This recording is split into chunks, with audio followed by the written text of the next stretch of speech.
More and more often I find, especially on longer rides outside the city, that my phone battery has a tendency to die on me, especially if I have a map application up on the screen or if I'm listening to music or whatever. So today we are going to install this little handlebar-mounted USB phone charger pluggy thingy. Should be a pretty straightforward installation. Let's give it a go.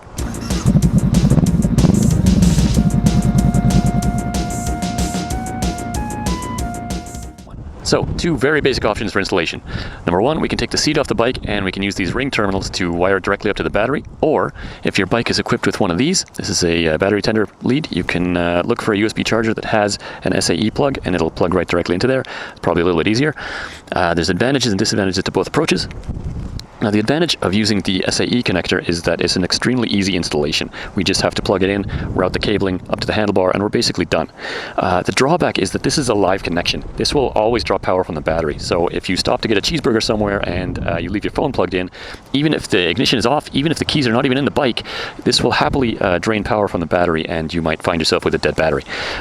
So if you're going to go that route, I strongly recommend looking for one that has a physical on-off switch on it so that when you're done with it, you can switch it to off and it's not draining power out of the battery. And bonus points if it has an LED on it so that you can visually see whether it's on or off. Now, step one, when you order any electronics off of Amazon, is to make sure it actually works. It's not a guarantee. Most of the time you're good, but occasionally you end up with a dud and you got to send it back. So, I can see that the LED comes on, 12.8 volts.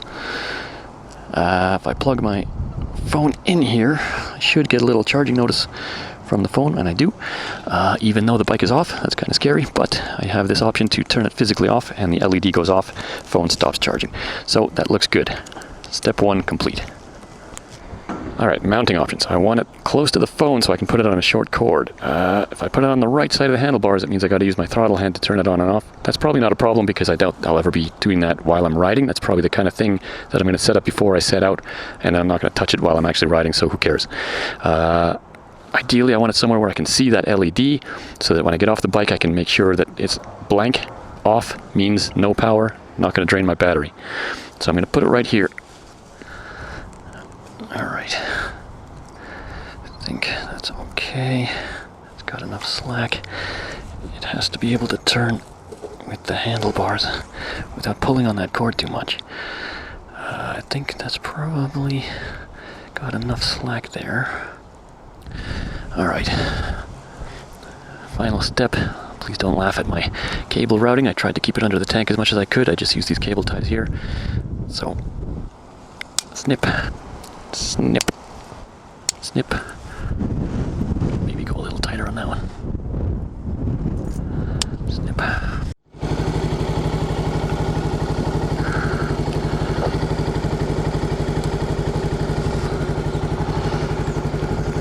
That's awkward to get at,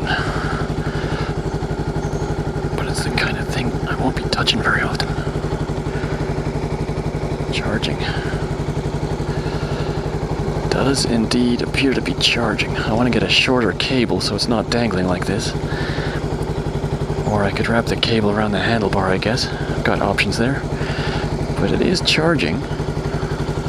LED's on. If I flick that off, the phone stops charging. Alright.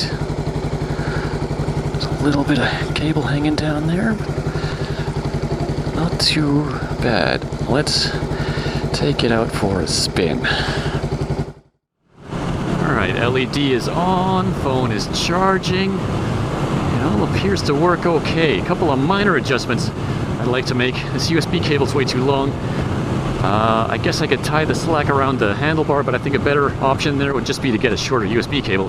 Really, just you need one that's like 4 inches long, that would be fine. Other than that, I think that's pretty good.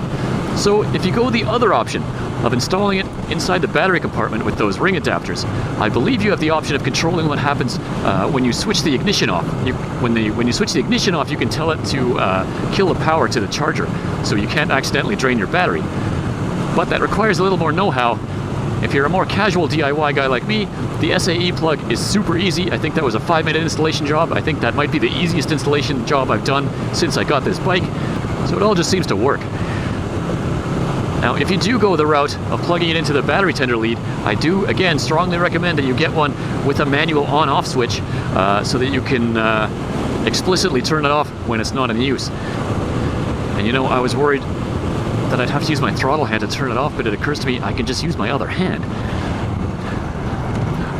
I also recommend looking for one that has the waterproof cover on it, so that if you have to park somewhere and it's going to rain on you, you don't have to worry about getting water in there. Now, I'll put the link to this one in the description box below, but there's thousands of them on Amazon. You won't have a hard time finding one. This particular one was about 25 bucks Canadian. They're cheap. That's super cheap. And there you go. Nice, easy, painless installation. Piece of cake. Ride safe, and we'll see you next time.